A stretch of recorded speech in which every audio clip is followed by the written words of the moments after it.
Exode 9.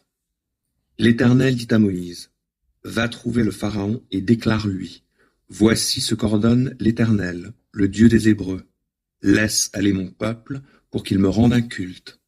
Si tu refuses encore de le laisser partir, si tu persistes à le retenir, l'Éternel interviendra contre ton bétail qui est dans les champs, contre les chevaux, les ânes, les chameaux, le gros et le petit bétail. Il leur enverra une grave épidémie. Mais l'Éternel fera une différence entre le bétail des Israélites et celui des Égyptiens. Aucune bête appartenant aux Israélites ne mourra. L'Éternel fixa une échéance en disant, demain je mettrai cela à exécution dans le pays. Le lendemain, en effet, l'Éternel fit ce qu'il avait dit. Tout le bétail des Égyptiens périt, mais pas une bête des Israélites ne fut atteinte. Le Pharaon envoya ses gens s'enquérir de la chose, et l'on constata qu'aucune bête des Israélites n'avait péri. Malgré cela, le Pharaon s'entêta et ne laissa pas partir le peuple. L'Éternel dit à Moïse et à Aaron, prenez à pleine main de la cendre d'un fourneau, et que Moïse la lance en l'air sous les yeux du Pharaon. Cette cendre se transformera en poussière qui se répandra sur toute l'Égypte. Hommes et bêtes en seront couverts, et elle provoquera dans tout le pays des éruptions évoluant en ulcères purulents. Les deux hommes prirent de la cendre d'un fourneau et se présentèrent devant le Pharaon. Moïse lança la cendre vers le ciel, et hommes et bêtes furent couverts d'éruptions évoluant en ulcères purulents. Les magiciens ne purent paraître devant Moïse, car eux aussi étaient couverts d'éruptions comme tous les Égyptiens.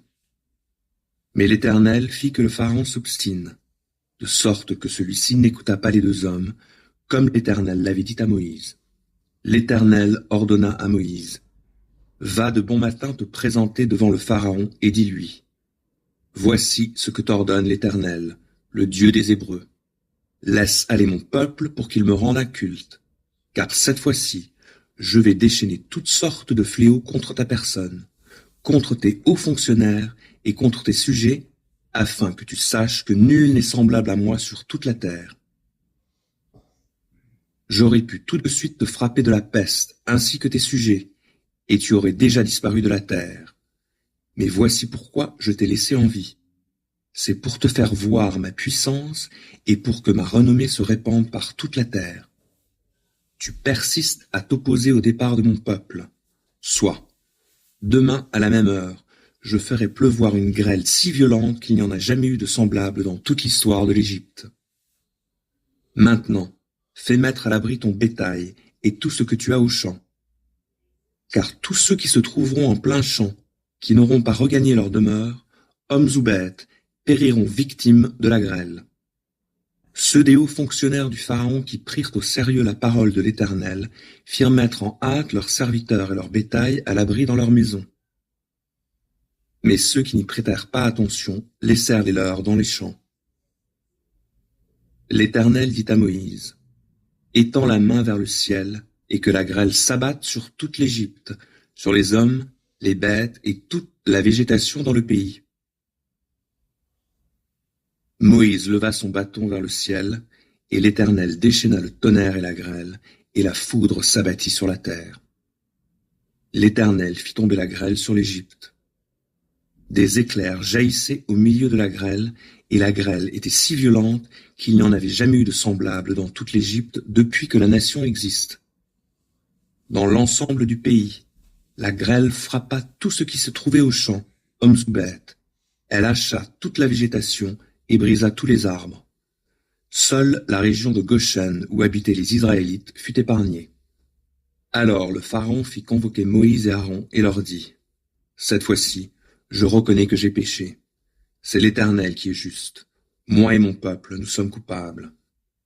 Priez l'Éternel de faire cesser le tonnerre et la grêle, et je vous laisserai partir. On ne vous retiendra pas davantage. » Moïse dit, « En quittant la ville, je lèverai les mains vers l'Éternel pour prier.